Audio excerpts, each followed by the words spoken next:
14/7/2024 এবং 15/7/2024 জুনায়েদ আহমেদ পলক তার ফেসবুক স্ট্যাটাসে যে কমেন্ট করেছিল সে ব্যাপারে সজীব আহমেদ জয়ের কোনো ধরনের আদেশ নির্দেশ বা জ্ঞাতসারে অনুমোদন ক্রমে এটা হয় নাই, এ সম্পর্কে সে জানতো না এবং এই ধরনের কোনো লিঙ্ক বা লাইক কমেন্ট কোনো কিছুই ছিল না। তারপরেও আমাদের বক্তব্যকে গ্রহণ না করে বিজ্ঞ ট্রাইব্যুনাল চার্জ গঠন করেছেন।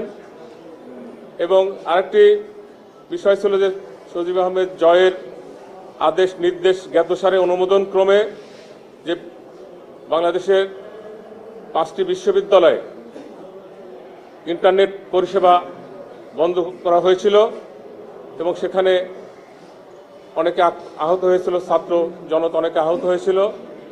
আমরা এই বিষয়ে বলেছি যে এই যে অনুমোদনটা দেওয়া হয়েছিল আমরা বিজ্ঞ আদালতের সামনে উপস্থাপন করেছি, যেটা একটা ভূতাপেক্ষ অনুমোদন, যেটার বিটিসিএল এর কর্মকর্তাবৃন্দ তাদের অনুমোদন ক্রমে সেটা বন্ধ হয়েছিল এবং এ ব্যাপারে জনাব সজীব আহমেদ জয়ের কোনো ধরনের আদেশ নির্দেশ অনুমোদন ছিল না।